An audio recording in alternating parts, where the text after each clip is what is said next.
Good morning guys. நீங்கள் நம்ம பாலிட்டியில் fundamental duties பார்க்க போகிறோம். Previous year questions and frequently asked கொஷின்ஸ்லாம் பார்க்க போகிறோம். First question, the fundamental duties in the Indian constitution are inspired by the constitution of. எந்த நாட்டு அரசியல் அமைப்பிலிருந்து இந்தியா வந்து ஃபண்டமெண்டல் டியூட்டிஸ் எடுத்தாங்க? எந்த நாடுனா ரஷ்யா. அது இப்போ இருக்க ரஷ்யா இல்லை, முன்னாள் ரஷ்யா, முன்னாள் சோவியத் யூனியன், அவங்ககிட்டேருந்து எடுத்தாங்க. Next question, in 1976 the Congress party set up which committee to make the recommendation on fundamental duties? 1976 Congress கட்சி எந்த கமிட்டியை அமைத்து அடிப்படை கடமைகளை குறித்து ஆராய பரிந்துரை செய்தது? வந்து சுரங் சிங் கமிட்டி தான். இது ஒரு important question guys. in 1976 Swaran Singh committee 1976 for fundamental duties. Next question, assertion and reason question. The Statement 1, the 42nd Amendment Act 1976 added a new part, namely Part 4A of the Constitution. Correct. This new part consists of only one article, that is Article 51A. ரெண்டுமே correct, both எக்ஸ்பிளனேஷனும் correct. இப்போ 42nd அமெண்ட்மெண்ட்டில் fundamental ரைட்ஸ்லையும் change பண்ணாங்க, fundamental டியூட்டிஸ்லையும் change பண்ணாங்க. இதில் வந்து ஒரு article மட்டும் add பண்ணாங்க 51A. But அது கீழே 10 பாயிண்ட்ஸ் ABCDEFGHIJKL அந்த மாதிரி 10 பாயிண்ட்ஸ் ஆட் பண்ணாங்க. லேட்டராக 86th அமெண்ட்மெண்ட்டில் 2002 51A இதே ஆர்டிக்கலில் 11th பாயிண்ட் ஒன்று ஆட் பண்ணாங்க. அதை வரப்போகிற கொஸ்டின்ஸில் பார்ப்போம், நெக்ஸ்ட் கொஸ்டின்ஸில். ஓகே, இப்போ இது ரெண்டு ஸ்டேட்மெண்ட்டுமே correct. Both the statements are individually true and statement 2 is a correct explanation of statement 1. Fourth question, which constitution is a only democratic constitution in the world which contain a list of fundamental duties? குடிமக்களின் கடமைகளின் பட்டியலை கொண்ட உலகின் ஒரே ஜனநாயக அரசியலமைப்பு எது? டெமோக்ராட்டிக்னா மக்களாட்சி, மக்களாட்சி உடைய நாடுகளில் எந்த நாடு ஃபண்டமெண்டல் டியூட்டிஸ் அடிப்படை கடமைகளை கொண்டு இருக்குன்னு கேட்டிருக்காங்க. அதுக்கு வந்து ஜப்பான் தான். ஜப்பான் தான் டெமோக்ரஸி நாடு, இருந்தாலும் அவங்ககிட்ட ஃபண்டமெண்டல் டியூட்டிஸ் இருக்குது. Fifth question, part 4A consist of only one article, that is Article 51A, which was a first time specified a code of dash fundamental duties of the citizens. அதாவது 51A article சேர்க்கும்போது அதில் மொத்தமாக எத்தனை கடமைகள் கொடுத்துருந்தாங்க அப்படின்னு கேட்குறாங்க. அது வந்து 10. பகுதி 51A என்ற ஒரே ஒரு பிரிவை மட்டும் கொண்டது. இது முதன்முறையாக குடிமக்களின் 10 அடிப்படை கடமைகளை விளக்கும் குறிப்பிட்ட சட்ட தொகுப்பாக உள்ளது. அதில் 10 கொடுத்துருந்தாங்க. அதுக்கப்புறம் 86th அமெண்ட்மெண்ட்டில் சேர்த்தாங்க 11. ஆனால் இது வந்து முதல்ல கான்ஸ்டியூஷன் ஃபஸ்ட் அமெண்ட்மெண்ட்டில் எப்போ 42nd அமெண்ட்மெண்ட் 1976 இது கொண்டு வரும்போது எத்தனை இருந்ததுன்னு கேட்குறாங்க. அப்போ 10 இருந்தது. Okay, 6th question, the Swaran Singh committee suggested the incorporation of dash fundamental duties the constitution. Swaran Singh committee 1976 Indira Gandhi ma'am போட்டப்போ அந்த கமிட்டி வந்து 8 ஃபண்டமெண்டல் டியூட்டிஸ் தான் ரெக்கமெண்ட் பண்ணுவாங்க. அப்புறம் இந்திரா காந்தி மேம் 2 சேர்த்து அவங்க 10 ரெக்கமெண்ட் பண்ணி அமெண்ட்மெண்ட் பண்ணுவாங்க. ஆனால் இப்போ சுரன் சிங் கமிட்டி எத்தனை சஜஸ்ட் பண்ணான்னு கேட்டிருக்காங்க. அது வந்து வெறும் 8 தான். இதில் 10 ஆப்ஷன் இருக்குது, ஆனால் 10 கிடையாது, 8 தான் answer. Swaran Singh committee recommend பண்ணது வந்து 8 தான். 7th question, what are the recommendations of the committee were not accepted by the Congress party? கீழே கொடுத்துருக்கிறதுல எது ரெக்கமெண்டேஷன் ஆஃப் த கமிட்டி, எதை வந்து அவங்க அக்செப்ட் பண்ணலன்னு கேட்குறாங்க. First, the parliament may provide for a imposition of such penalty or punishment as may be considered appropriate for any complaints with or refusal to observe any of the duties. இது வந்து parliament வந்து அடிப்படை கடமைகளை நிறைவேற்றாதவங்களுக்கு சட்டம் தண்டனை கொடுக்குற சட்டத்தை ஏற்றலாம் அப்படின்னு வந்து சொல்கிறாங்க. இது வந்து சுரன் சிங் கமிட்டி வந்து ரெக்கமெண்ட் பண்ணியிருப்பாங்க. இது வந்து காங்கிரஸ் வந்து வேணாம், இதை வந்து ஏற்றுக்கொள்ள மாட்டாங்க. அப்போ ஃபஸ்ட் ஒன்று correct. Second one, no law imposing such penalty or punishment shall be called in question in any court on a ground of infringement of any of fundamental rights or on a ground of repugnancy to any other provision of the constitution. இதில் வந்து என்ன சொல்கிறாங்கன்னா,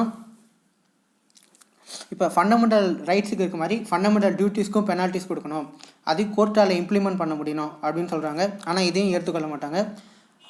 third point, due to pay taxes should also be a fundamental duty of citizen. இதுவும் அவங்க recommend பண்ணுவாங்க. இது மட்டும் இல்லை, ஓட்டிங்கும் ரெக்கமெண்ட் பண்ணுவாங்க, ஓட் பண்ணுறதும். ஆனால் அதையும் ஏற்றுக்கொள்ள மாட்டாங்க, இந்த டேக்ஸஸும் ஏற்றுக்கொள்ள மாட்டாங்க. அப்போ இது மூணுமே சுரங் சிங் கமிட்டி ரெக்கமெண்ட் பண்ணி காங்கிரஸ் வந்து ஏற்றுக்கொள்ளாதது. கொஸ்டினில் என்ன கேட்டுருக்காங்கன்னா, recommendation of a committee were not accepted by the Congress party. அப்போ மூணுமே கரெக்ட். இப்போ ஆல் த போ தான் answer. Next question, at present how many fundamental duties in 51A article? இப்போ 42nd அமெண்ட்மெண்ட்டில் கொண்டு வந்தப்போ 10 இருந்தது, ஆனால் இப்போ 11 ஒன்று ஆட் பண்ணியிருக்காங்க 86ல். இப்போ option B 11 is answer. 9th question, article 51A was added by which of the constitutional amendment act? அது வந்து 86th amendment act, constitutional amendment act 2002. அப்போ தான் 51A ஆட் பண்ணுவாங்க, அதால் தான் 11 வரும். இதுதான் 51Aல கே பாயிண்ட் 11th ஒன்று ஆட் பண்ணுவாங்க. 10th question, which is not a fundamental duty of the citizen? எது ஒரு குடிமகனின் அடிப்படை கடமை இல்லை? ஃபண்டமெண்டல் டியூட்டிஸில் 11 பாயிண்ட் இருக்குது. அந்த 11 பாயிண்ட் படிச்சிருந்தால் தான் இதை ஆன்சர் பண்ண முடியும். First one, protect a sovereignty, unity and integrity, இது correct. Second, defend a country and render a national service, இதுவும் correct. Obey the parents advice, இது வந்து ஃபண்டமெண்டல் டியூட்டிஸ் கிடையாது. அப்போ இதுதான் தப்பு. லாஸ்ட் ஒன் பார்த்துருவோம். Promote harmony and spirit of common brotherhood, நல்லிணக்கத்தையும் பொதுவான சகோதரத்தையும் ஊக்குவித்தல். இதில் இந்த பாயிண்டில் வந்து இன்னும் கொஞ்சம் இருக்கும். To renounce the practice derogatory of women dignity, பெண்களுடைய மரியாதைக்கு களங்கம் வர மாதிரி எந்த செயலையும் செய்யக்கூடாது அப்படின்னு அதுவும் இதில் சேர்த்துருப்பாங்க. இப்போ இது வச்சு தான் இப்போ பப்ஜி மதன்லாம் அரெஸ்ட் பண்ணியிருக்காங்க. அவர் கேமில் பெண்களை அவமானப்படுத்துகிற விதமாக பேசுறதுனால தான். So which is not a fundamental duty of citizen, எது ஒரு குடிமகனின் அடிப்படை கடமை இல்லைன்னா ஒபே த பேரண்ட்ஸ் அட்வைஸ், அது வந்து கான்ஸ்டியூஷனில் இல்லாது. So option C is answer. 11th question, which of the following is not fundamental duty under article 51A? இதுவும் அதே மாதிரி தான். To value and preserve the rich heritage of our composite culture, கூட்டு கலாச்சாரத்தின் வளமான பாரம்பரியத்தை மதிப்பிடுதல் மற்றும் பாதுகாத்தல், correct. To develop the scientific temper, humanism and spirit of enquiry and reform, அறிவியல் மனப்பான்மை, மனிதநேயம் மற்றும் வளர்த்தல், இதுவும் ஃபண்டமெண்டல் டியூட்டிஸ் இருக்குது. Third one, to renounce the practice derogatory to the dignity of women, பெண்களுக்கு எதிரான இழிவு தரக்கூடிய செயல்களை கைவிடுதல், இதுவும் ஃபண்டமெண்டல் இருக்குது. நெக்ஸ்ட் ஒன் ஆப்ஷன் டி, அது மட்டும் தான் இருக்குது. அப்போ அதான் கரெக்டாக ஆன்சராக இருக்கும். To provide early childhood health care, ஆரம்பகால குழந்தை பருவ சுகாதார பராமரிப்பை வழங்குதல். இப்போ இது வந்து ஃபண்டமெண்டல் டியூட்டிஸில் இது வந்து டிபிஎஸ்பி ஆர்டிகல் 45, இது வந்து டிபிஎஸ்பி, இது வந்து ஃபண்டமெண்டல் டியூட்டிஸ் கிடையாது. To provide early childhood care below the 6 years children, below the age of 6 years, இது வந்து டிபிஎஸ்பி, இது வந்து ஃபண்டமெண்டல் டியூட்டிஸில் கொடுத்துருக்காங்க. இப்போ இதுதான் தப்பான ஆன்சர். இதிலேருந்து தான் இது வந்து 45th ஆர்டிகல். இந்த ஆர்டிகல் தான் 86th அமெண்ட்மெண்ட் 2002ல் ஃபண்டமெண்டல் ரைட்ஸில் போய் 21Aல போய் சேர்த்துருப்பாங்க. Compulsory education to children below 6 to 14 years, 6 to 14 வயதுள்ள குழந்தைகளுக்கு கட்டாய கல்வி வந்து இந்த ஆர்டிகல் 45லேருந்து எடுத்துன்னு போய் ஃபண்டமெண்டல் ரைட்ஸில் 21Aல ஆட் பண்ணியிருப்பாங்க. எந்த அமெண்ட்மெண்ட்டு இதில் ஃபண்டமெண்டல் டியூட்டிஸில் 51A ஆர்டிக்கலில் கே பாயிண்ட் ஆட் பண்ணாங்களோ அதே அமெண்ட்மெண்ட், அது வந்து 86th அமெண்ட்மெண்ட் 2002, அதில் தான் எடுத்து போய் டிபிஎஸ்பிலேருந்து ஃபண்டமெண்டல் ரைட்ஸில் 21A ஆட் பண்ணியிருப்பாங்க. ஸோ இந்த கொஸ்டின் என்ன கேட்டிருக்காங்க, which one is not a fundamental டியூட்டின்னு கேட்டிருக்காங்க. அதான் to provide early childhood care, அது ஃபண்டமெண்டல் டியூட்டிஸ் கிடையாது, அதுவும் டிபிஎஸ்பி. அடுத்து 12th question, which of the following are true about fundamental duties? First point, it is originally present in the Indian constitution at a time of adaptation. இது இந்திய அரசியலமைப்பில் முதலிருந்து உள்ளது இல்லை, இது வந்து 42nd அமெண்ட்மெண்ட் தான் சேர்த்தாங்க. அப்போ இது வந்து தப்பு. It is under A part 4A, இது கரெக்டு. இட் இஸ் நாட் ஜட்ஜிஸ்டபிள், ஆமாம். இதற்கு சட்ட கோட்பாடுகள் அல்லது நீதிமன்றத்தால் தீர்மானிக்கப்படும் திறன் இல்லை. இதை வந்து கோர்ட்டில் வந்து நம்ம போய் கேஸ்லாம் போட முடியாது. ஸோ இப்போ இது கரெக்ட் அப்படின்னு கேட்டிருக்காங்க. செகண்ட் அண்ட் தேர்ட் தான் correct. 2 and 3, option B 2 and 3 only correct. It is originally not present in Indian constitution time of adaptation, அதுதான் ஃபர்ஸ்ட் பாயிண்ட் தான். அப்போ தப்பு. ஓகே, அடுத்த question 13th question, find a odd one out, தவறான ஒன்றை கண்டுபிடிக்க. First to uphold and protect the sovereignty, unity and integrity of India. இந்தியாவின் இறையாண்மை, ஒற்றுமை மற்றும் ஒருமைப்பாட்டை நிலைநிறுத்துதல் மற்றும் பாதுகாத்தல். இது வந்து ஃபண்டமெண்டல் டியூட்டிஸில் இருக்குது.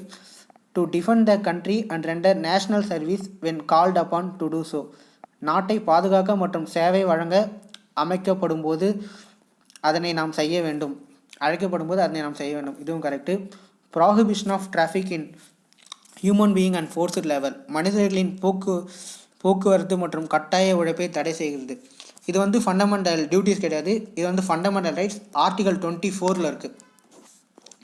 எக்ஸ்ப்ளாய்டேஷன் ஆஃப் சைல்ட் லேபர் அதில் இருக்குது. அந்த இதுவில் ஃபண்டமெண்டல் ரைட்ஸில் ஆர்டிகல் 23 கொடுத்துருப்பாங்க. இது வந்து prohibition of traffic in human being and force labour. So இது வந்து ஃபண்டமெண்டல் டியூட்டிஸ் கிடையாது. இதுலே ஆர்டிகல் 24 சைல்டு லேபர் பற்றி கொடுத்துருப்பாங்க. நம்ம இந்த மந்த் தான் பார்த்தோம். ஜூன் 12 வந்து சைல்டு லேபர் டே, ஞாபகம் வச்சுக்கோங்க. அப்போ இதுதான் தப்பு. Find odd one out. இதையும் 4th பாயிண்ட் படிச்சிருவோம். To safeguard the public property and to abjure violence. பொது சொத்துக்களை பாதுகாத்தல் மற்றும் வன்முறையை தடுத்தல்.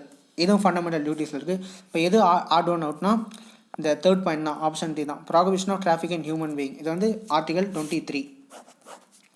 அடுத்து 14th question. Which are all the characteristic of the fundamental duties. அடிப்படை கடமைகளின் பண்புகள்.